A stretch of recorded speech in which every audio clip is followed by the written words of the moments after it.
Welcome back to Off Ball Takes. This is your host, your RB Laws, and this is my co-host. Christopher Wells. We appreciate all the support as of late.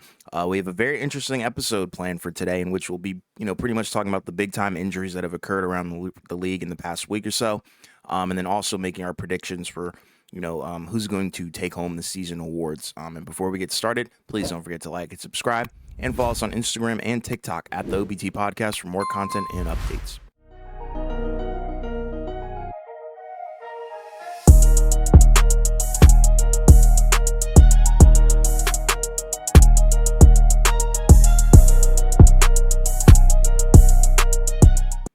Yeah, so we're kind of getting into crunch time, towards the end of the season now.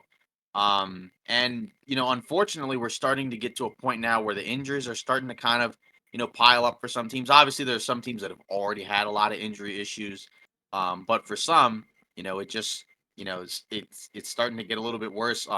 Shortly before we got on here, right, Alperen Şengün, right, unfortunately had a spill, at the end of the game where he basically injured his leg and had to be carted off.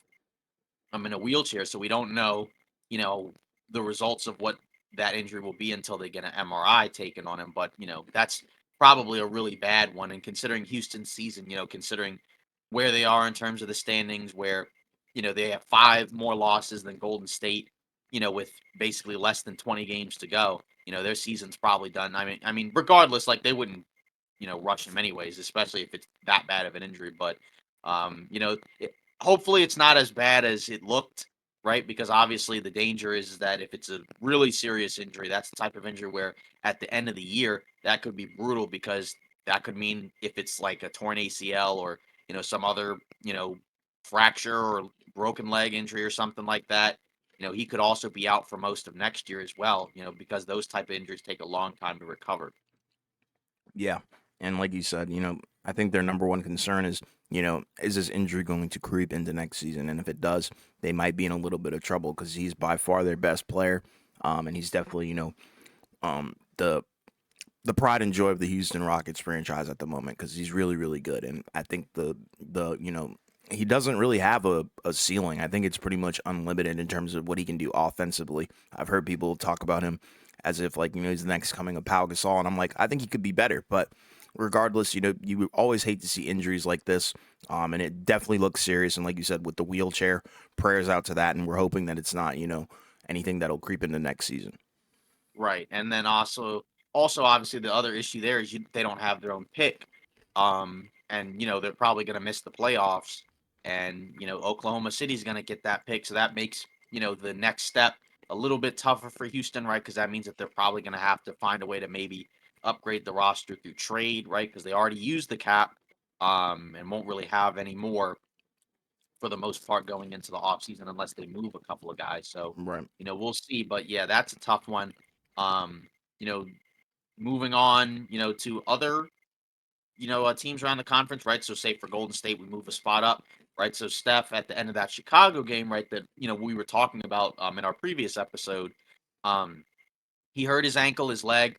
Um, Luckily, they did do an MRI and that it didn't seem like a serious injury. So he's going to be out for at least a couple of games. He missed their previous game against the Spurs, in which they lost, and got blown out. And that was also a game in which Wembanyama didn't play either.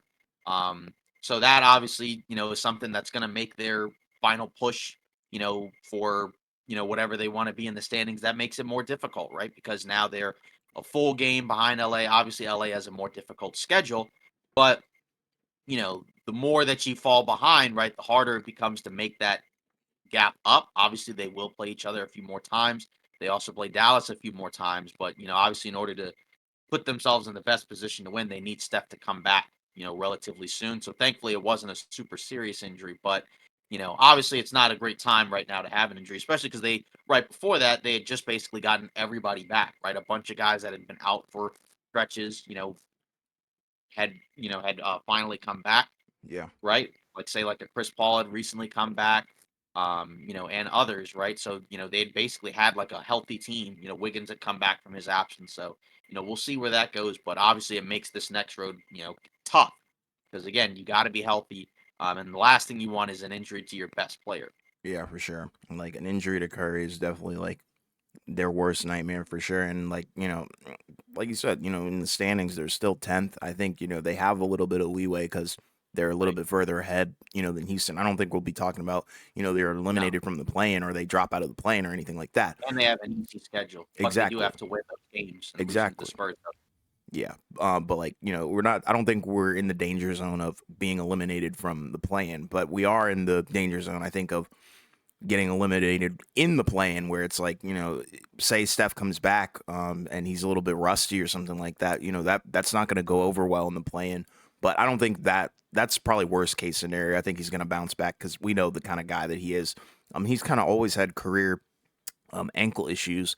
So, this isn't really anything new from him. And, he always faces this with kind of adversity and just plows right through and shows us why he's one of the greatest players of all time. So, you know, like you said, it just really does hurt because you kind of Yeah, needed him for must wins. It just makes your job easier. So, but right. to see that it wasn't anything serious is definitely, I guess, a sigh of relief. Yeah, because that's the difficulty part is that it may make it tougher to avoid the play-in, or if you're in the play-in, like 7-8 is a lot different than 9-10, Mm-hmm. because 9-10 you have to win 2 games in order to get out of the play-in, and you can only be the 8th seed. Versus if you're 7-8, you just have to win one. If Mm-hmm. you win one, you're seven. And if you lose, you have another chance to win another one, and be eight. And again, the standings, they are what they are. And we still don't know really who the 1 seed is going to be. And if you're one of those 9-10 teams and the Nuggets, kind of get back and pull out the 1 seed right at the end, then that's pretty much game over for your season essentially. Even if you get out of the play-in. So Yeah. um, and then moving on, right? Move on to some of these other teams, right? For LA, just some role players. Still no updates on that, right? But the main guys are still relatively available. Right, when you look at Dallas, right? Most of their core guys are pretty much available. Um, Sacramento, right? Basically same thing. Phoenix, right? Booker's on his way back, right? Obviously they're 5-5 in their last 10. They just lost their previous game against the Celtics. Um, and then, luckily for them, because the Kings just lost to the Rockets, right? Then that obviously allows them to kind of stay, in that sixth spot. Their Mm-hmm. schedule's pretty difficult as well. So, it helps to get Booker back. Because ideally you'd like these guys to remain healthy, for this final stretch, or at least be as healthy as they can to at least get some level of continuity in there before the playoffs. And ideally you'd also like to avoid the play in where again, if you lose 1 or 2 games and your season is done. Yeah, and the problem with that I have with Phoenix is like they're too expensive, and I think in theory they're too good to be in the play-in. So they are approaching the danger zone because I believe Sacramento is sitting at 36-27, and Phoenix is sitting at 37-27. So that shows you how tight that race is for the sixth spot, which is wild in itself. But having Booker back potentially sooner than later is definitely going to help them for sure because he's one of the reasons why they actually win their games. Yeah. Then moving on, right? New Orleans, right, has been able to remain relatively healthy, which has helped them, right, tremendously. Right, they're 7-3 in their last 10 games, right? So they look like they might have a chance to kind of, escape, the play-in entirely, right? And if they stay the 5 seed, presumably they'll play the Clippers, which will be an interesting matchup to see, right? For the Clippers, their two guys, Kawhi and Paul George, did miss the last game, against the Bucks in a game that they lost. They are 5-5 in the last 10. You assume it's not like a serious injury, Right. right? I mean, because again, otherwise we would have probably, heard a lot more about it as opposed to them just kind of sitting out. Sure. So, they just need to be healthy. Obviously, being the 4 seed isn't ideal, right? Because generally speaking, right, it's a lot harder to win, the championship when you're, the 4 seed, as opposed to one of the top 3 seeds. Mm-hmm. But the main importance is get your guys healthy for an extended run and then see where you can go from there. Because, it's been a while since we've been able to see them, have a healthy team going into the playoffs. Yeah. And like you said, it, we talked about this in the offseason where we thought that their success would be pretty much predicated on the fact if they could stay healthy or not. And look at them, it is interesting. But, you know, it all comes down to the playoffs. Are they going to be healthy in the playoffs? We'll see. But regardless, I think you have to feel good about where they are right now, especially considering the talent that is above them, and they are very well equipped to beat some of the teams that are above them. So as Right. long as they do stay healthy, I think they're a force to be reckoned with. So Yeah. Then Denver, right? They're pretty healthy right at this point. I know, like, they've had like a couple of guys that are, say like questionable or whatever on the injury report, right? But they've been able to have their guys for the most part for this run, right? Obviously, they're on a quest to go back to back. So as long as they stay healthy, right, that will allow them to be, equipped and be in a good position to do that. And then yeah. you look at Minnesota, right? We've already talked about them, right? They're going to be without Carl Anthony Towns Mm-hmm. for an extended period, right? So that's tough.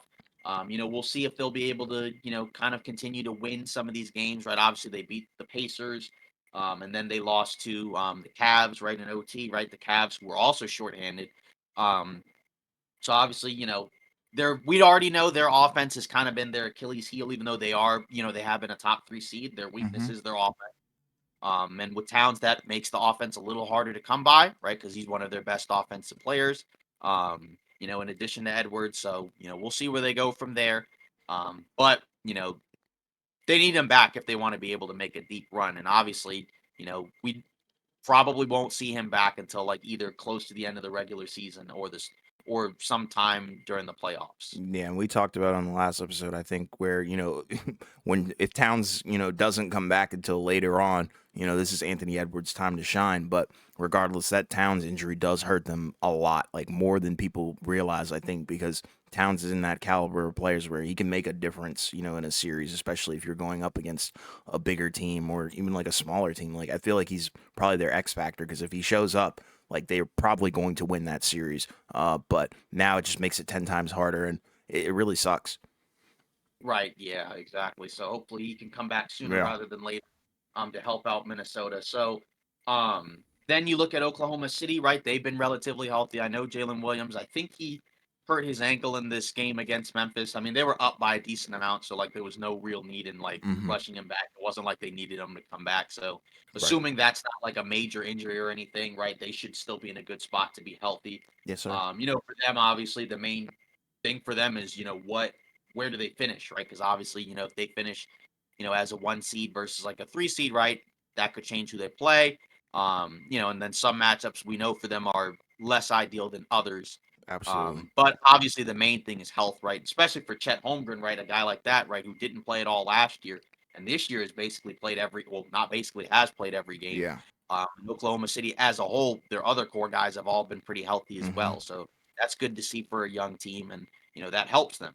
Yeah, and like you said, it's just a matter of continuing that trend because I think if they continue it, they might have somewhat of an advantage over other teams. Where hey, saying bad injury happens, but OKC doesn't have any injuries at all. That is an advantage, whether you like it or not. So, Right. yeah, it's a matter of consistency and continuing to take care of their bodies. But yeah, they do seem to be kind of coasting through the injury bug that's going around the league. Right. Then you move on into the Eastern Conference, right? For the Raptors, we already talked about the Scotty Barnes injury, right? Yeah, So, don't know when he'll be back, if he even comes back. right. Doesn't really need to come back, right? Because Yeah, they're not really going to be going anywhere. Um, but hopefully he can come back, next season, ready to play, right? Like it's not like an injury that's like a 5 month injury. I think it's like a span of. I don't think they ever gave a timetable, but right. you assume he probably won't be back. Yeah. Um, but then for the Nets, right? Ben Simmons, he's out for the season. Really hasn't really played much at all, right? Unfortunately, he's had the back issues. Mm-hmm. Um, to be honest, even when he's played, he really hasn't been that great. I mean, you look at the numbers, right? 6 points, 8 rebounds, 6 assists. 58% from the field, 40% from the free throw line. Yeah.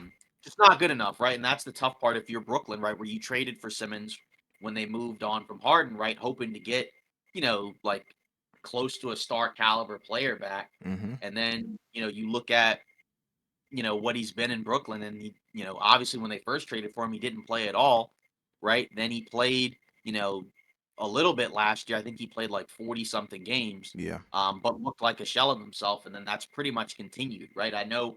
in the preseason initially, we kind of talked about, oh, he kind of looks like there could be something there, but I still wasn't quite ready to jump back on, the bandwagon of him being back. And he still has the back issue, so that, who knows at this point? Yeah. Maybe he might just be kind of done. Who knows? I mean, but it is tough because there was a time when he was, one of the better players in the NBA, and now, you know, I don't know what he's going to be at this point. Yeah, it's crazy. Like you can like just think in the back of your head, like when he was a part of the process, where he actually was the process. Like when him and Embiid were pretty much tearing up the league. But yeah, it's another sad story. And I got fooled pretty much by the preseason, games and box scores, and then obviously the workout videos as well.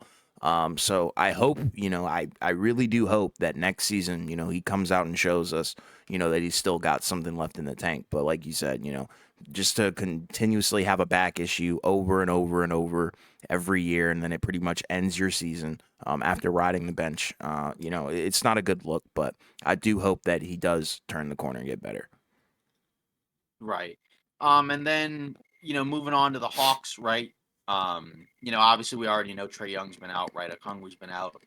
They are 5-5 in their last, 10 games, right? They just lost to the Pelicans. So Hmm. before that, they were doing, I guess, relatively okay in terms of life without Trey Young. Yeah. Um, obviously, we talked about it, right? Like this last stretch is kind of like, a potential preview of what it would look like without him on the team. And, they've Hmm. been kind of up and down, which you would expect anyways. Because obviously they're without their best player. Yeah. And again, we don't know what the Hawks are going to do, right? Like, obviously, I think most people would say they're better, without with Trey Young. Because you look at even the games that they won, right? It was like, obviously the Knicks win was, I guess, cool, but I think that was a game where like Brunson didn't play. So you're talking about like a Knicks team without like 3, 4 guys Right. basically. They did win over the Cavs, right? Although Mitchell didn't play, and neither did Mobley, right? But I guess Garland and Allen were there, right? Went over the Grizzlies, so it's like, you know, I don't really know. It doesn't really feel like there's like much of a framework there. I mean, I think we kind of agree, anyways, that like, obviously Trey Young, if you're the Hawks, you'd prefer to just have him because he's the better talent as opposed Sure. to trading him. And we already said like we don't expect a situation where they just trade him. It would have to be him asking out. Right. And again, like a Kongwu's been out, so maybe that makes some different stuff, right? Hunter's coming off the bench now, um, but either way, right? It's just, I don't know. The Hawks have been a disappointing team regardless, so it just kind of continues to add to the list of disappointments for them Yeah. this year. Yeah, and even with Trey Young, like you said, they weren't really that good, and you can see Right. it in the standings, and it reflects itself. So, I'm under the impression, that him undergoing the surgery pretty much ends the season. He will come back around the time that the play-in does begin. So, it's his decision and the team's decision if they even want him to play. But I think that the game before he did get, or the game that he did get hurt in, it's probably his last game in a Hawks uniform. But, who knows? But regardless, I don't really think his injury affects like the Hawks too much because they were going to be mid regardless. So, Right.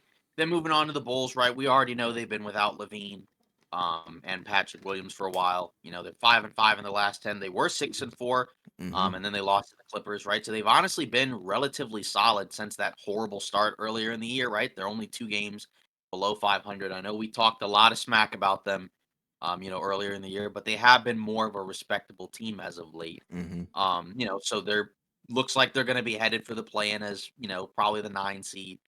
And we'll see where they go from there, right? So, if Trey Young doesn't come back, I guess they might beat Atlanta because they've just been a better team than the Hawks. yeah, Um, but with the Hawks, their offense is significantly better than the Bulls, so who knows? But either way, again, obviously we already know about their injuries, and then with the Heat, Hero continues to be out, right? So that hurts, right? yeah, After going on a pretty good stretch, right? Then they now have lost like 3 in a row, including a hmm, couple of just really bad losses, right? yes, Um, and I think in all 3 games, right, they had leads. They've continued to have this issue where in the second halves of games they've just been terrible. Including a loss to I think it was Oklahoma City Thunder, hmm, right? Obviously, where they were up for a decent chunk, then lost the lead. Yeah. Same with the Mavs, right? They lost the lead relatively late, and then just this last one where they lost to the Wizards, right? Who've Yeah, that won was really back-to-back bad. games. So that's pretty tough, but Yeah. not in a good way. You lost to Um, a team that it was isn't eliminated from playoff contention. Just FYI. right, right. So that's the tough part. So I mean, like hopefully they can get their full guys back because we just have not seen a whole ton of games, when they have most of their guys. I think Yeah. there's a version of this team when they're healthy that is better than I think people would expect because I Mhm. think they do have some more depth than last year. Obviously losing Josh Richardson for the year, right, with the shoulder surgery, that doesn't help. But we'll see maybe guys like DeLon Wright and Patty Mills might be able to step up, Yeah. but the Heat, you got to be better. You can't have three losses in a row, especially, the way that they've lost those games, especially the Wizards one. Yeah. 'Cause that Yeah. was one where it just kind of felt like they let go of the rope and allowed the Wizards to get back in, and Yeah. pull that one out. Yeah, and it's like as the Miami Heat, you shouldn't be losing to teams that pretty much have nothing to play for at this point. But when we went on the Miami Heat Zone podcast, we even talked about it. Like by any means necessary, please avoid the play-in. I think the Heat are in that territory where they're vulnerable in the play-in. So I would have liked to have seen them be arguably better than Philly and Indiana, where you can get to that sixth spot. I thought six and up is where they should be. But, lo and behold, they're eighth right now. It still can change, obviously. But regardless, hey, bro, it does hurt to be number 8, and I don't think they should be in the play, and they're too good for that. Right. And then moving on to the Pacers, right? Benedict Mathurin, right? According to Woj, he's out for the rest of the season, right? He had Yeah. a shoulder surgery, right, to repair a torn labrum. So that's rough, right? 15 a game, 4 rebounds, 2 assists, 45 from the field, 37 from three in his second year. Kind of a key part, of their second unit, right? So, make no mistake, that hurts Indiana because it makes them not quite as deep. You're going to have to rely probably on your starters a lot more. And obviously just in general, you don't want to lose a key player, for a late playoff run, right? Like they can still probably win games because it's not like you lost Tyrese Halliburton or Pascal Siakam, but it's still like a key guy that, at any point in the game, even though he does have some weird games, but he also can have other games where he can get hot and can kind of shift the momentum of the game. And, Yeah, you always want to have a guy like that in your second unit. And if you don't have that, right, that makes, that's going to make their offense, I think, a little bit harder to come by. But, at the same time, it kind of depends on where they finish, right? Because they are the 7 seed. Because the Heat, like you said, they were 5 or 6, a week ago, and now yeah. they've dropped to 8. Hmm. So, depending on where the Pacers finish, if they're in that if they're in that 7, 8 spot, right, that makes it more difficult. But if you For can sure. get to, 6 maybe, then that can kind of change the math or possibly depending on who finishes, right? Because the Bucks and the Cavs are still kind of going back and forth for that 2-3 spot. So, um, but either way, right? That's a rough injury. Yeah, because Matherin, I think he's one of the more like underrated bench players where, like you said, he can catch fire and he can be a microwave for you. And that's gonna hurt a team that really does rely on their offense to win them games. So I think their bench will probably see a huge production decrease regarding his injury. So and for the season is crazy, bro. So that's what really hurts. Like, 'cause say you Right. need him in the playoffs, like he could actually be a difference maker when it comes to like a game. So I don't know. Right. It's And that rough. and that's the tough part. If anybody has a surgery at this point, it's probably either a season-ending one or one where if they come back, it's going to be kind of like a Towns one where it's like maybe at the start of the playoffs, but Right. maybe later depending on how the recovery goes. So, then for the Sixers, right? Embiid's still out. He has returned, I think, on the court work. So hopefully his return will be relatively soon. We still don't know. Maxi, right? He had a concussion, so he's been out for a little while. They're they were 3-7 in their last 10. They just picked up a win over the Knicks, and what was probably one of the ugliest games you'll ever see, Mm-hmm. where neither team scored over 80 points. Yeah. It's Um, rough, bro. so that's pretty, yeah. So that's pretty rough. And then you'd expect the Sixers without their guys to probably kind of struggle to score, but the Knicks one is, I think, a little bit more surprising. Absolutely. But either way, um, so if their guys can come back, I think you could still possibly, you'd still have to if Embiid can be healthy, you'd still have to kind of put the Sixers in a spot where like, you got to be, you got to feel like they have a chance to maybe make a run. But either way, nothing matters until he comes back and is close to 100%. Yeah. Um, and then obviously Maxi, when hopefully he comes back from his concussion stuff relatively soon. Yeah, and I know like a lot of like people are, really really hyped to see Embiid come back, but I'm like, you got to take your time with it. You don't want to rush him back. You don't want to make the injury potentially even worse. So, but they do need him. Like the desperation is definitely there. Because I hey, bro, we think that Embiid is pretty good, and I think the rest of the world thinks Embiid is pretty good. So we know that if Embiid was healthy and didn't get hurt the way that he did, Philly would definitely be a little bit higher in the standings. But you got to live with the hand that you're dealt, and I just don't want them to rush him back. That's my one fear. Right. And then, moving on, right, with the Magic, right? Suggs is out. Other guys have, been out as well, like Markel Fultz. So they've kind of just had a revolving door of injuries. Mhm. They've still been able to win 7-3 in their last 10. They have lost 2 in a row because they were the 4 seed. Now they're 5. Could drop more depending on, who wins out, the remainder of these games. Yeah, But again, they got to find a way to have a healthy stretch, right? Like, because they have guys that can impact and help out this team. Um, but they need them back, right? Especially in a playoff series. Like you need a guy like a Jonathan Isaac who's been great for them, off the bench, especially as a defender, right? You need Suggs to be healthy, right? Because he's, also giving them some solid offense contributions as yeah, well. Shoot 40% from three. So that's huge, right? To big have a time. guy like that be able to contribute on both ends of the floor. Fultz, who knows? I know he's kind of been in and out, mostly out for the most part. If he plays, he can help him, but who knows when he's going to be back? So that's kind of the tough part. So with Orlando, I think we've seen enough as of late to kind of show like, yeah, they're a good team.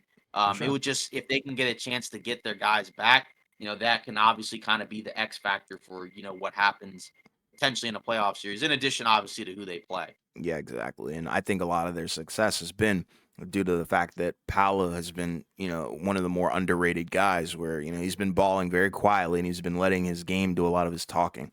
But he hasn't really gotten a lot of coverage, which is crazy to Right. me. But Yeah. regardless, they have been hobbled a lot of the season. And it's Yeah. crazy because they were like, eighth, ninth, I think, Yeah. a month ago. And at So one point they were towards the top of the East. So exactly. Yeah. So they're kind of like right back where they were at the beginning of the season. So, I think this team is legit. I'm not going to, well, I guess we could call them somewhat of a contender on the rise. I don't know. But regardless, I think they're legit. They're young. The rebuild seems to be over. So props to them for that. The issue is health, though, because we've kind of just seen, like you said, a revolving door of just guys coming in and out, in and out. And it's like, it's so odd that it's at the guard position, like mainly at the guard position. I think Wendell Carter Jr. also missed time earlier in the season as well. But yeah, that guard room, hey, it's a good thing that they do have a strong, depth chart in terms of the guards, and that's something that we've talked right. about multiple times. So hey, Yep. it pays off. So I just do hope that they get healthy because they are a fun team to watch. Just they don't get a lot of coverage. Right. Yeah, and then with I think one thing also to kind of look at, is Hmm. Franz, right? Because Oh obviously, yeah, he's been he's balling too. not been shooting. He's been playing well. It's just the issue is his shot has not been very good this year. He's Yeah, shooting below 30% from three, sure. which that's something to kind of think about, right? Because he was shooting very well his first couple of seasons Hmm. from three. But then you look at this year, right? And again, he's below 30%. So Yeah, if he can be a better shooter, come playoff time, right? Then that's another thing, right? Because say like Paolo, right? He's been shooting great from three, yeah, for the most part this season, right? You look at what he was doing last year, where he was, like what, basically, 29 or yeah. thirty He's in the percent or 20s. whatever. Yeah, Yeah, now he's, like around 37, right? yeah. On basically the same amount of attempts, which is good. Yep, that's what you want to But see. right, and then but like with Franz, right? 35 as a rookie, 36 last year, 29% this year, so that needs to go up. Yeah, If you can get it back to around, basically what he was doing, 35, and then you have Paulo shooting, around league average from three, right? That can kind of change the trajectory of this team because that's their absolutely. main weakness, the perimeter shooting in certain spots. Hmm. So hopefully you can get that back. And then rest of the teams, right, with the Knicks, still don't know when Randall will be back, right? Obviously, he had the dislocated shoulder, so we don't really know when he'll be back. I think they are more optimistic that he'll return. We just don't know when. I think Ananobi is more day to day, so he's Hmm. obviously going to be closer coming back than Randall. If they can get their guys to come back and they can hang around in one of those top 5 spots, that's probably the most ideal situation to be in. right? Whereas like if you drop to like 7, 8, right, that's going to be tough. But obviously, you got to wait until you guys come back. But hopefully they can, kind of recapture some stuff because Yeah. obviously when they first made those trades, they started off hot. Then the injuries came, then they really struggled. Then they kind of found their way back, and now they've kind of, reverted back again, 4-6 in their last 10. Just lost a terrible game to the Sixers. Yeah. So that kind of stuff can't happen. Yeah, they just need to be healthy because I think fully healthy, like we know this team can be a force. The way they're coached, the way that they play, I just like everything about it. It's just a matter of being able to stay on the court, especially like the guys that are really necessary, like a guy like Julius Randle, a guy like Anunoby. Like you need those guys to actually be a productive team, and I think it's showing. But fully healthy, I have no real concerns with this team. Right. And then with the Cavs, right? Mobley's out, Yep. right? Obviously, he's going to be out for an extended period of time. Hmm. And then Donovan Mitchell, right? He's been out for a while. They've still kind of been able to hang on. Yeah. 5-5 in their last 10, right? They, beat the Wolves, right? But then, in OT, without Towns, but then they also obviously lost, got blown out by the Nets. Yeah. Which again, that's a rough loss. Um, but, they're basically still a top 3 seed in the Eastern Conference, and they're not really in danger at this point of falling past that point. I mean, again, we're talking about less than 20 games to go, and they have 4 less losses than, the 4 seed in the Knicks. So Yeah. it's unlikely that they're going to drop, past 3. It's just a matter of are they going to be able to finish as 2 or the 3 seed, right? Because, they're basically half a game behind Milwaukee. Both teams kind of are going back and forth. The Bucks have been the better team as of late because they're Yeah. 7-3. They're also healthier, Mhm. so that helps too. But it again, with the Cavs, you do have to give them a lot of credit because they've been shorthanded for a while this year. They've had multiple stretches with multiple guys out, and they've been able to still kind of, hang in and get a top 3 seed, right? Obviously their defense has been, great. Yeah. Um, I mean, and then, you look at offensively, not amazing, but again, some of that is skewed because they've had multiple games with, kind of important offensive guys out. The shooting helps, but they need to get their guys back. So hopefully Mitchell and Mobley can come back sooner than later. Yeah, and like you were saying, it's pretty crazy because earlier in the season, Garland was out for a stretch, Donovan Mitchell was out for a stretch, Mobley was out. I think even Jared Allen was out for a while too. So, like, hey, they've been fighting like they're dogs for real. Like they have 41 wins on pretty much a hobbled season. But regardless, yeah, I think the biggest concern is definitely Donovan Mitchell because it seems like they've kind of been pushing his date back every single game, which is odd and not normally a good sign. But they could also be very cautious because, like you said, they're 5-5. They've really got nothing to worry about behind them. More so, like you said, it's just more so. Are they chasing 2 or are they content with 3? So they might just be content with 3. So Right. I don't really have a problem with that thought process, but you would still like to have, Donovan Mitchell back for sure. And the Evan Yeah. Mobley thing definitely hurts, I think, the most because, I mean, you really do need him. And I think he has been very good defensively, a little shaky on offense, but especially the shooting. But, defensively, I think he brings a lot. And in the interior offensively, he does bring a lot as Yeah. well, And I think it helps that Jared Allen has been really good, right? Because for he sure. was maligned a lot last year because of the playoff stuff Yeah. against the Knicks last year. So if he can bounce back and have a better performance in the postseason, because again Cleveland's that's kind of where Cleveland's goal lies, right? It's not really just finishing good in the regular season, but also being able to make a stretch playoff run. Yes. Can they get past the first round? That's kind of their goal at this point, because again, you don't trade for Donovan Mitchell and just say, we're okay with losing in the first round. So, Right. then with the Bucks, right? Obviously, they're 7-3 in their last 10. Um, in that, right? Obviously, they've had some of those games were against like mediocre competition. Like the Bulls and the Hornets. But to be fair, some of those games were the type of games that we're losing. Earlier in the year, right? Because the defense was so bad. The defense has been a lot better as of late. You saw a couple of those games, right, where you saw them get smashed by Golden State. Yep. They lost to the Lakers without LeBron, right? You can kind of see, where some of the holes in the defense lie, right? Because I don't think it's a coincidence that, say, like a Steph Curry, goes off, against the Bucks, or like a D'Angelo Russell, right, goes off, Yeah. against the Shout out Bucks. D'Lo. He's been balling. Yeah, yeah, he's basically been one of their 3 best guys. So that's kind of the it's kind of a trend where it's like obviously that's the weakness, right? The perimeter and the wing. Hmm. Because again, like you saw in a couple of those games, right? Like when they were closing against LA, right? They had Lillard and Beasley in there. Neither of those guys are strong defenders. Yeah. And if they don't have like, great offensive performances, that's where things can be tough. But obviously it's still, I think, been better as of late. I mean, I think you still feel better about having Doc as opposed to Griffin. So, and then Middleton is on his way back. So if he comes back and he can be anywhere close to what he was before his injuries, right, that will obviously help as well. Hmm. Um, because then that will give them an additional offensive option, and then that might make things easier for other guys on the defensive end too, because they don't have as much pressure or as much of a workload. So we'll see. Yeah, and like the thing that we've always talked about with Milwaukee is like, they needed another offensive option. And it's unfortunate that one of their offensive options is hurt in Middleton because I think this team would be a lot better if Middleton was just consistently healthy because then you'd have Dame, Middleton, and Giannis pretty much be able to use at any point in the game. So, yeah, it does hurt, but I think they'll beat out Cleveland and for the number 2 seed just because, like you said, they are a little bit healthier than Cleveland. And they've also been playing better, like you said, 7-3 in their last 10, and then Cleveland's 5-5. So I think they're cool with being number 2. It's just a matter of, all right, let's lock in for playoffs and get healthy. And then the Celtics, right? They're the 1 seed. They've been relatively healthy, right? Tatum's been healthy. I know they've had a couple of guys like in and out of different games, right? Like Yeah, Porzingis has been in and out, but by and large, they've been able to, have a healthy season for most of their core guys, right? yes, Which you sir. need, right? 'Cause when they're healthy, they have one of the best groups of talent in the NBA. But again, right, similar to the Bucks, right? They're going to be judged for what they do in the playoffs. They have the best record in the NBA.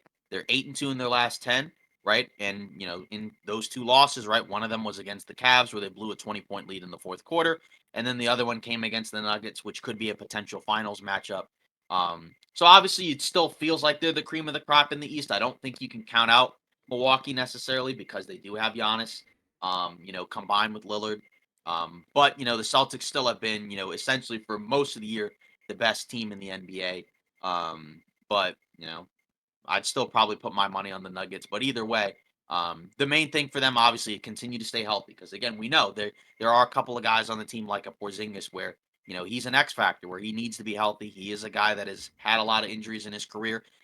He had a healthy season last year for the Wizards, Yeah, and if he can have another healthy season for the Celtics, right, that allows them to be a championship team. yeah. He hasn't missed any like serious time, right? Correct me if I'm wrong, because I know Right. that he has a hamstring thing that he's kind of like been dealing with recently, but not like anything where it's been like weeks and weeks Yeah. and weeks without Played Porzingis. 46 he's played 46 games, Okay, um, and, you look at their record, they are 49-14. So I okay, guess he's been in the teams, which, again, like, you don't expect him to play, like, 70 yeah, plus games, right? But, like, if he doesn't miss more than, like, I don't know, 5 games, right, he'll probably be, like, in the 60s, which is fine. Like, you basically just need at least, like, 60-ish, right, healthy games of him in the regular season, and then a healthy 6 weeks from him in the playoffs. yeah. So, hey, like I think the number one concern with Boston would be Porzingis' health because I think if he goes down,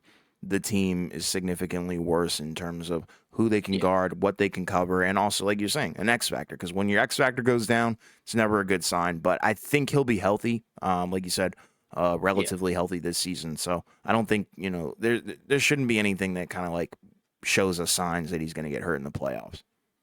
right, yeah. So now we're pretty much gonna get into awards. Yes, sir. Um, so I This mean, should be I interesting, guess man. yeah, so I guess we'll start, you wanna start with Rookie of the Year or MVP? Let's go with rookie of the year. I think everybody knows Alright. this one. Yeah, Rookie of the Year, pretty obvious, Victor Wembanyama. Yes, sir. Um, I mean, again, early on in the season, right, it kinda looked like maybe Chet might win it. For sure. But, for the better part of the last couple of months, I mean, you're talking about a guy that's basically every game putting up like 20 and 10, leading the league in blocks, right? Yes, Over sir. almost 3.5 blocks a game. Yep. Only 33.5% from three, but still, again, rookie year. And when he's on the floor, the Spurs are actually a positive, right? Like, they're one of the worst teams in the NBA when he's on the floor. They're actually like a decent team, especially on the defensive end. When they're off the floor, they are Yeah. literally garbage. Yep. Um, and the fact that a guy like that can have that much of an impact as a rookie, right, is kind of scary. In a good way. But Yes. yeah, he's I think the obvious choice for rookie of the year. And I don't think it's close at this point now No. anymore. It's the truth. And I've seen a lot of people making the case that it should be Chet, but I agree with you. It should be Wembanyama. And the thing is, this is not a win based, award at all. Like it's Oh, for rookies. A lot of rookies are on a lot of bad teams. Chet is just an exception because, he missed a year, and then also the OKC is just, a god squad of young guys, pretty much. So yeah. with with the Spurs, they're not a good team, but Wembanyama is a great player. Like you can't take Right. away the fact that has been making a lot of history this season. He's done a lot defensively, especially offensively. He's done a lot as well. I think he's even like put up his historically high offensive games as well. Like I think it was like 5x5s and stuff like that. So hey, I think he's like not in his own tier like right now is in like among all NBA players, but for this rookie race, he's in his own tier. Like there's no comparison. Right, and that's kind of the wild part, just the fact that he's been so impactful. Even Yeah. though the record's been bad, but just the fact that he's been that impactful on both ends. Because we talked about that we actually thought, coming in, his defense would probably be, more on point than his offense. But Hmm. I mean, his offense has been on point as well. Because again, he's averaging 20 and 10 Yeah. as a rookie. So I Yeah. mean, again, that like you said, that kind of points to the fact that this guy, is on pace to be, a historic, all time player. Again, just so to see that in his rookie year is incredible. Again, especially like since they put Trey Jones in there as the starting point guard, that's when you really started to see, him take off. So that's kind of the key, for the Spurs. If they can pair him with some solid guard talent, then you have a combination there that could be really interesting. For sure. Yeah. And he's like, I think he's numbers wise, I'm looking at it now. I think he might be like the only player to average 20 points per game. And then also 3 blocks and a steal. Like he's the only player to do that, which I mean, I guess like throwing in the steal is kind of weird, but like still, he's all alone. That's wild. Right. Yeah, exactly. I mean, that's the crazy part is how great he's been Hmm. defensively because we already knew he'd be good, but to be that good as a rookie, that's rare. Yeah. And people Just aren't because of the accustomed fact to playing against him. Just like he's not like he's been adapting, and people are trying to adapt. But a lot of people have never played against a guy that tall. exactly. Um, and then moving on, I guess, MVP. I guess, I have Jokic right now. Oh, okay. Um, I think obviously the crazy part is that, the standings have been going back and forth. I think for a lot of people, they don't always use the standings as like, this should impact the race. And I feel like that's definitely been the case, especially in more recent years, right? Where like we see like say like a Jokic, one of his MVP years, they were like the 6th seed in the Western Conference. I mean, again, you look at the advanced metrics, right? He's basically number one and player impact estimate rating, right? Basically, obviously, the raw numbers, I guess are technically quote unquote worse than last year, right? When he was shooting like 60 from the field, or whatever it was, but still 26, 12, and 9 assists, 58 from the field, 35 from three, a top 3 seed in the Western Conference, been pretty much healthy, right? 62 games, right? Out of, the 64 they've played. So, I mean, I think that's a pretty strong case for MVP. Obviously, it might change, right? Depending on, if certain guys, rise or fall or whatever. But, for my mind, I think he could be in there. I'm surprised that we haven't heard as much talk until relatively recently from say even a guy like a Giannis, because he's had, I think, a great season For as sure. well. I think you could argue he's having a career year and their team is, one of the top seeds in the Eastern Conference, one of Hmm. the best records in the NBA. But I do have Jokic, but it could obviously change, and it wouldn't shock me if, one of the other guys got it because I think this one is going to be really close. It would have been Embiid had he not gotten hurt. But obviously he is hurt, so he can't be the option. Yeah, I feel like if Denver gets the number one seed, then the award is Jokic's. But I'm gonna have to go with the current number one seed in the West, my boy SGA. A Okay. lot of people consider this guy the toughest guy to guard in the NBA right now. He scores pretty much anytime he wants, and I know Jokic's numbers, they're kind of like Very all, yeah, very consistent. But with Jokic, his numbers are all over the place. You know, he does everything in terms of scoring, also rebounds, assists. He does it all. But Shea, he does a lot too. Not necessarily, you know, in the rebounding and stuff like that, but he averages over 31 points per game. And he also at a point was, you know, leading the league in steals. I'm not sure if he is right now, but you know, he does have an eye for the ball. So I think you can make a case for it. Also, the wins are a big deal as well. You know, they are above the Nuggets right now, and I think it is because of Shea. You know, take Shea out, and it is interesting. But I do know, like, there's a huge counter argument right now, and it is worth a mention of, like, you know, like with Jokic on the floor with Denver, like, we know that that team is pretty much unbeatable. But then, you know, when Shea kind of rests and, you know, is off the floor, OKC is pretty dang good.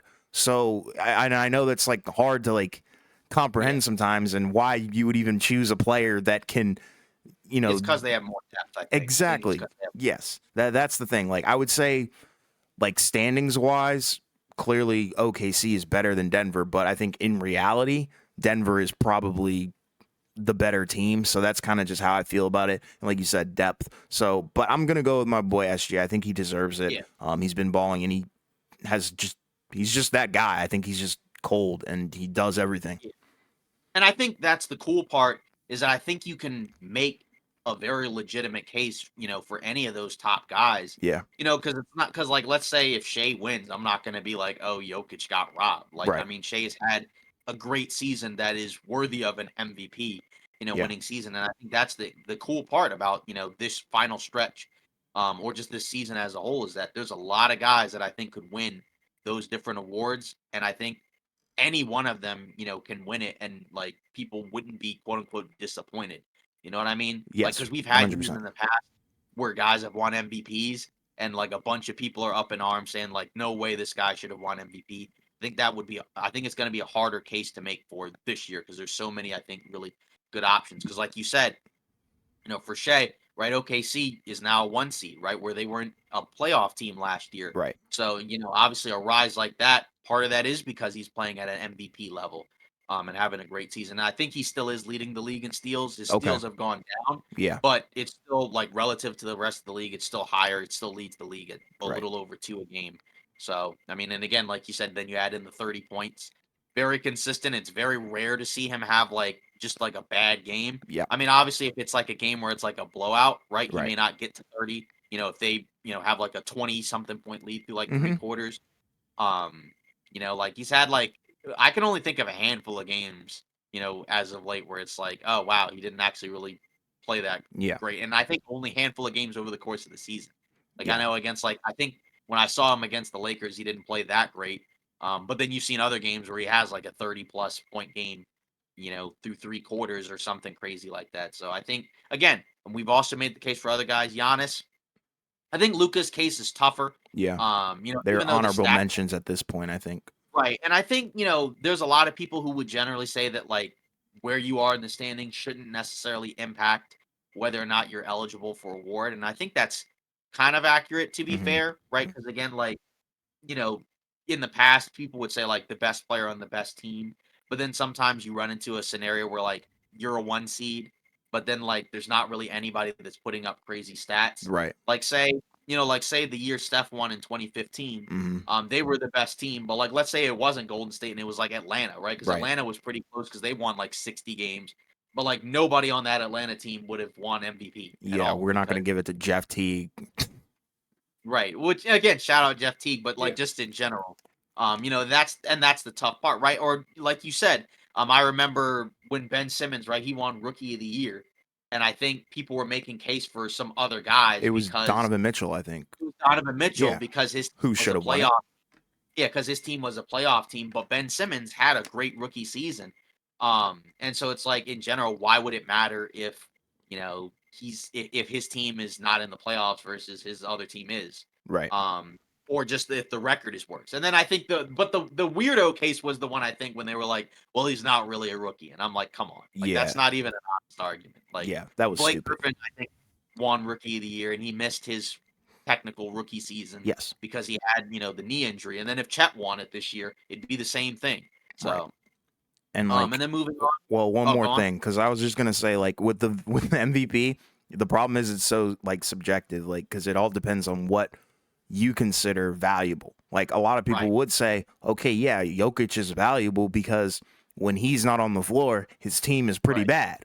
But then with Shea, like, the counter argument would be when he's not on the floor, they're good. So it all depends on value. And I would just say, like, every guy who's probably in the ladder race does have a Mhm. case because they wouldn't be Right. there, if they didn't. And that's Yeah. just how I personally feel. And So then there's like a Tatum, and then there's like a Tatum yeah, who's last right now? who doesn't really get consideration at Right. all, even though again he's having a great year. It's just his Yeah. stats, quote unquote, don't look as nuts as some Right. of the other guys. And like you said, like then some people would say like, well, so and so can't really win it because he only really impacts the game, like on offense, but Right. not so much on defense. And like you said, it really depends on the criteria because Mm-hmm. a lot of people, have different criteria, and there really is no set criteria anyways. Within the NBA, and that's kind of the Yeah. tough part. Without like a real set of guidelines, it's kind of just it's going to change each year, which in from a year to year basis, that's kind of how it's going to be. Yeah. We're at that point. Right. And then, looking over to, most improved, I think Tyrese Maxey, I think was the Vegas favorite. Mm-hmm. But I'm gonna, zag a little bit. And but although I feel like people are starting to kind of say like he should win it too. So this is not like a secret one. It's Kobe White, Okay. right? 20 a game, 5 rebounds, 5 assists. Pretty much went from a guy that was coming off the bench last season. So all of a sudden, he's been, a 20-point per game scorer, shooting 40% from three. I don't know where this came from. I know, people were, kind of high on him coming into the NBA. I think Yeah. some people thought he might have been drafted a little bit too high, Okay. but I think people liked his game and thought he was going to be good. Mm-hmm. But, the fact that it's finally here, and you could make the case that, like you said, he's now a cornerstone guy for Chicago, right? To go from what he was last year to that, I think that's a pretty strong case for most improved. But again, I think this is another one where like there's going to be multiple options because I know there's other guys like Kaminga, or who was also a bench guy himself and is now a starter. Or obviously a Tyrese Maxey, right? But that for my pick, I'm going to go with Kobe White because I just feel like if somebody going into the season would have told me he would have been one of the finalists to win it, like, that would be, like, of any of these guys, to me, the least expected. Yeah, I agree with you wholeheartedly. The issue that I have is the guy that I initially wanted to choose is hurt. It was Scotty Barnes. That's who I Right, initially had, and I guess I could make like a small case for him because like it all depends on what you consider improvement. But right, for him to kind of increase his, I guess, touches, and also his usage rate and all that stuff, and the playmaking, on ball responsibilities, all that stuff. Normally you'd see the efficiency fall, but in his case, it's risen in multiple areas where his 2 point percentage is up, 3 point percentage is way up, especially coming from 28.1% from last season, which is crazy. So, I think he does deserve his flowers there, but I wholeheartedly agree. Kobe White for sure is going to win MIP. I think you can make a case for Maxi as well. Even a guy like Şengün is too. Like, I think there's a lot of guys that you could kind of like point out. Like, I'm going to just throw out some more names like Kaminga, even Jalen Williams. So, there yeah, are a lot of guys I think in this award race, but I think Kobe White has kind of run away with it at this point. His numbers are crazy, and he's kind of keeping the Bulls alive at this point as well. So yeah, that's another thing. And the jump and the leap is crazy. Like it's a huge spike. right, yeah, and that's the thing, that's another one where the criteria is gonna be different, right? Hmm. Because some people will say, well, to jump from, like, whatever you were to, like, an all-star or, like, a superstar, Yeah, that's a more unexpected type jump than, say, going from, like, a bench guy to like a starter or like a semi-star because yeah, obviously it's very difficult to be a superstar in the NBA, right? Like there was a year where John Morant won it, and I think that was one of those times where people were saying like, oh, it should have been like a Jordan Poole, or somebody like that, right? And some people made the case for Ja where it's like again the jump to a superstar is more difficult. absolutely. Um, but we'll see where this goes, and then for Coach of the Year, I'm gonna have Mark Dagnall, right, who's the coach for OKC. as you mentioned, right, as of right now, of course, that could change. They're the 1 seed, but to me, regardless of whether or not they finish 1 or 3, it was so unexpected to be there at that point. Obviously, there's other guys I guess you could make the case for. Obviously, you could say Joe Mazzulla because they have the best record in the NBA, Yeah. and he hasn't won it. I guess, there was a time where Nick Nurse would have had a chance, but I think they're a little too low in the standings to be considered. For Minnesota, you can make the case for Chris Finch as well, right? Because they've obviously been very good as well. But I'm gonna have to give it to Dagnall because I think he's been great. And I think again, this would you know that like if you would have asked me going into the season, like who'd be more likely to be like a top 3 seed, Minnesota or OKC, even though I don't know how I felt about Minnesota going into the season, I know I wasn't super high, but I still probably would have said if they're healthy, it would be more likely they'd be a top 3 seed than OKC. Okay. So I think you got to give it to Dagnall, for this one. But again, I think like the other ones, I think there's other quality options as well. Yeah, I'm going with Chris Finch as well. So, this is a interesting decision because I think a lot of people didn't really expect Minnesota to work out. And he's really Right. made it work. That's the thing that I'm using for my criteria where, you're looking at the fit between Gobert and Towns. A lot of people said that ain't it. A lot of people weren't that high on Anthony Edwards, but then he's ascended, and now they're clicking on all cylinders. Hopefully Towns can come back sooner than later. But regardless, looking at their record, they're 44-20, so they're pretty much one game behind Oklahoma City. So, you know, it's a tough one, but I think you can definitely make the case for either of these guys, and it wouldn't surprise me if it comes down to literally who wins the number 1 seed in the West, and that's going to be Coach of the Year. Because I think with Joe Mazzulla, the problem is like, how could you not really be the number 1 seed in the East if I mean, no, I get it. if you have that roster? Because that's a stacked team over there. So Right. that's why No, I I kind get it. of I'm just just saying, like, yeah, I got you, yeah. and that's why I kind of just don't. I'm not gonna say I don't count him, but like he's Right. third for me because Dagenau is second for me. Yeah, exactly. And that's the thing, like you said, that's a good point, to make in the case of like you said, a lot of people were pretty low on the Gobert Towns pairing. Yeah, And as a result, like I think there were some people who were like, they might win some regular season games. But I don't think a 1 seed, or a top 2 seed or whatever would yeah, have been expected, I think, for them. And I think like coach of the year, because he kind of figured out a way strategically to make the fit work, amongst other stuff, I think that's a good case to make, for absolutely. that. Um, Six man of the year. I think this one is one that I think there's not quite as many like crazy options for. Yeah. I think I'm gonna go with Malik Monk, right, Okay. for Sacramento. 16 a game, 3 rebounds, 5 assists, 45 from the field, 37 from three. Essentially, you know, basically a career year, not a career year in terms of efficiency, but just in terms of like, him kind of, actually, like now this is his role in the NBA, right? He's a guy who's, coming off the bench as a microwave scorer with the ball in his hands. His playmaking has increased, right? So obviously that's helped him be, an even more effective offensive player than he already was. And again, like he's coming off the bench, right? Because that he's not started a single game. Not that game started is an actual like, factor for six man of the year, right? Because in general, like you just got to play more games as a bench guy than a starter. So I think he's my pick.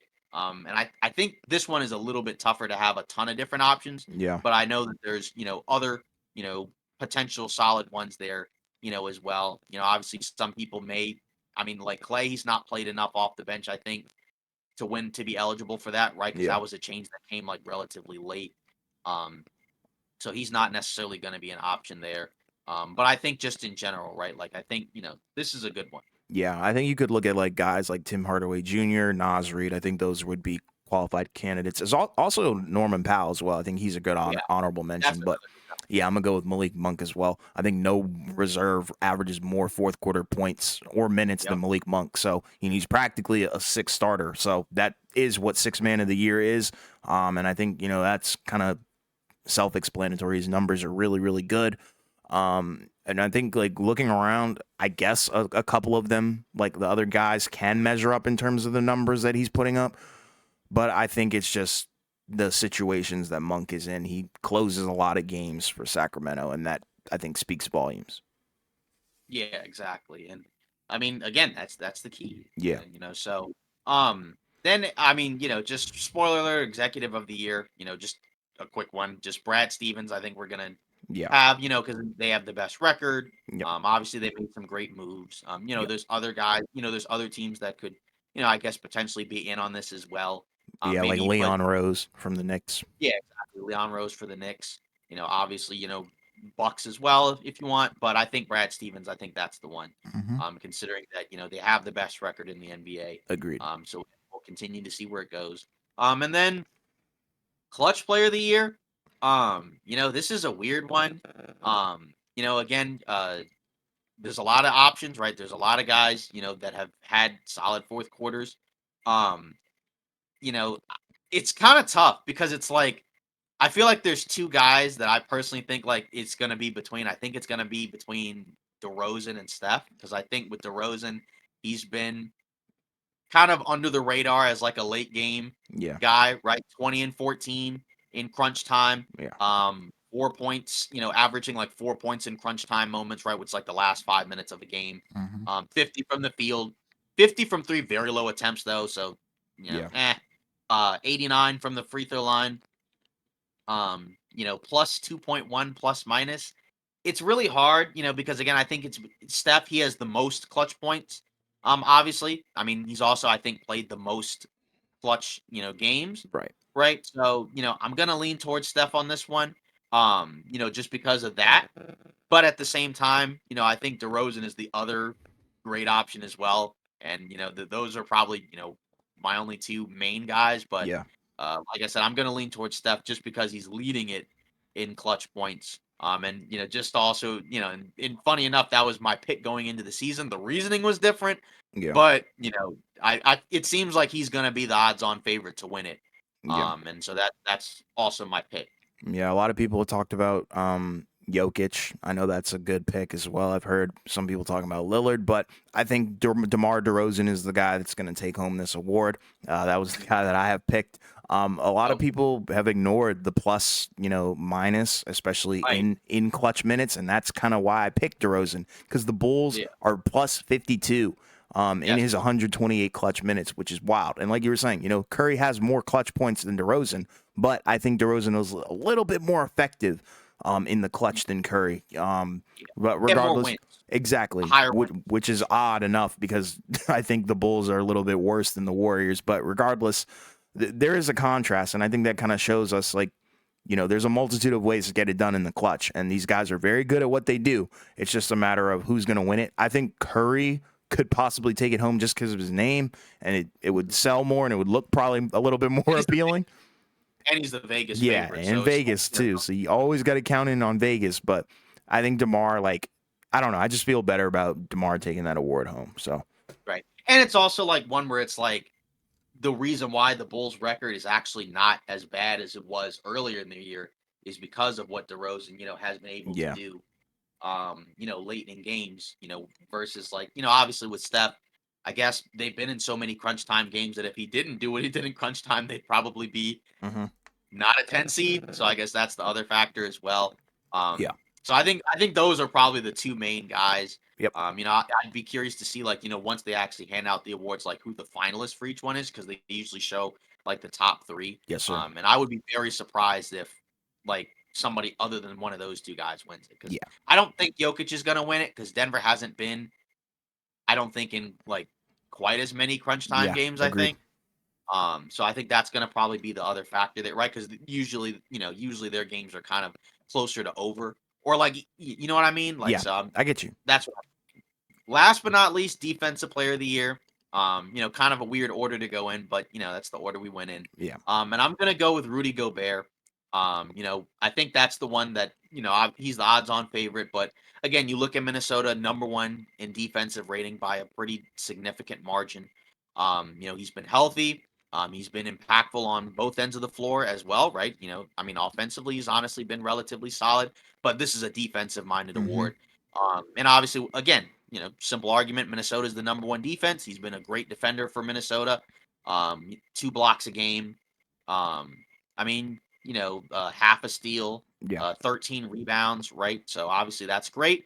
Um, and again, like I think that's kind of one of the things is that he's having a resurgent year. Obviously, Minnesota also has, other good defenders around him, to help out, right? Obviously, guys like McDaniels. Edwards has turned into a really good defender. Towns has been better defensively than in years past, although I believe the Timberwolves are a little worse defensively when he's out there than when he's off the floor, but Hmm. still, um, there's no units where Gobert is out there where the Timberwolves are like a bad defensive team. Right. So, and I think they'd be kind of lost defensively without him for the most part. So, obviously, I think we'll see what happens in the postseason, but this is a regular season award. Playoffs don't matter. So I think because of that, simple metrics, I think he's the guy that should win this one. Yeah, honorable mentions, Wemby. I think AD is Yep. another good honorable mention as well. Right. And I guess you could probably throw in a guy like Giannis or Bam or something like that. But yeah, my pick is also Gobert as well. I think the biggest one for me outside of the blocks and stuff like that is kind of like, I guess, the advanced analytics where you look at his opponent field goal percentage inside 6 feet, which is 48%, and that is the lowest of any NBA player right now. So there you go. That pretty much sums it up. He gets blocks and he stops players from scoring. That's pretty much his job, and he does that at a very effective rate. And yeah, it's kind of good to see him back because his defense was a little bit mid last year. So it is good to see him back to being, the most impactful defensive player in the league. I mean, yeah, because that's the thing. When they traded for him, that was kind of what they were expecting to get out of him. So, Yeah, if you're getting if he wins Defensive Player of the Year, right, that's a good sign that you're getting at least something relatively positive out yes, of him. sir. Because again, they gave up a lot to get him. So if you're going to give up a lot to get him, he better be, a Defensive Player of Yeah, the Year type guy, and he has been this year, 100%. yes, sir. Yeah, well, that's pretty much it, for today's episode of Off Ball Takes. Again, the regular season is, close to being over. We got, a little over a month left. Yep, Teams are eyeing and jockeying for different spots in the playoffs. It's going to be a fun final race. So again, we appreciate everybody sticking around to check out, our content. yes, Keep sir. in mind, join the Discord, join the different socials. Obviously keep an eye out for, the short takes that we do. Yes, That are, short form type videos, that kind of talk about more individual topics around the NBA. Like, comment, and subscribe. We appreciate the support, and we'll see you Friday.